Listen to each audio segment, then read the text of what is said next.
Grausamkeit, Trollheim, Heroin Makes Happy. These are just some of the projects of the man Andreas Bettinger, a heroin addict from Germany who just happened to make some of the most influential black metal to ever come out of the second and third wave. Andreas Bettinger, otherwise known as BSoD or the Black Son of Darkness, was a musician born in Germany on October 1st, 1980. Supposedly, he was adopted by a priest because his parents were heroin addicts. Andreas loved music from a very young age, and he started playing piano when he was a little kid. He especially loved classical music and classical music pieces, which he was heavily obsessed with up until he was 12, when he started to discover death and black metal.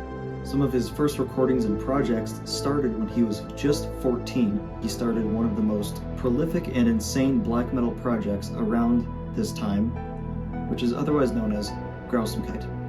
Andreas started using drugs and became heavily dependent on them, especially heroin, at the age of 15, and he would also become a drug dealer. His heroin fueled creativity to a maximum while also getting him into immense trouble with the law. This is Sandra, otherwise known as Mills. They started dating at around 1998, and they also started to making music together in a 3-bed apartment. In 1999, Sandra, otherwise known as Mills, started the project Blood Bez Vimelse, which BSoD was ghostwriting for mostly the whole thing. Some tracks you might have heard from Blood Bez Vimelse have been relevant on social media lately, as of some dark fantasy trends and some of the stupid gnome stuff that has been popping around.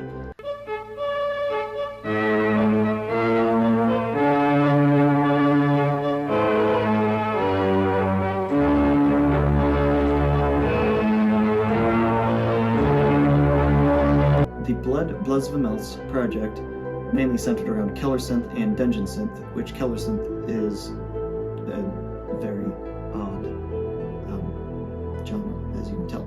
Later on, Andreas would continue to gain traction in the project Grausamkeit while releasing the EP Pink Green 666. And recently, these tracks have gained a lot of traction on social media because of the recent rise in the dark fantasy genre and the stupid TikTok metalheads. We all know who I am talking about.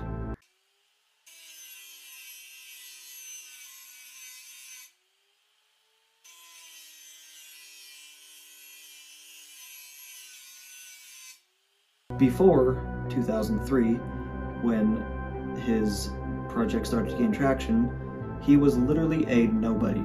No one really knew him, no one listened to his music at all. He basically was like as underground as you could possibly get in the German black metal scene. Now, all of his creativity would hit a brick wall in 2003 when he would get his first prison sentence until 2004. Andreas would go on to have 147 offenses, one being for violence, another one for incitement of hate, which he did some swastika stuff on a wall. And the other 145 offenses would be for drugs, mainly his queen, heroin, which he has literally stated that heroin is his queen, and he cannot function properly without it. As of 2019, he is no longer in prison. He has no social media that I know. I've done a lot of digging, I haven't found one. No one's really seen him. This is the latest picture that he's had. I believe it was taken in 2017. But yeah, a lot of people really like the Grausamkeit project because it has more hints of DSBM and a lot more atmospheric things. Now, Sandra and Andreas were married for a long time. I don't have the date on when they were married, and I'm too lazy to look it up, but you can find that yourself. They were divorced in 2013, I believe, and Sandra had died not too long after that. Rest in peace. Her cause of death is not known, but most say that she has most likely overdosed on heroin. Now, I don't know the full story, but that is all the information that I've gathered.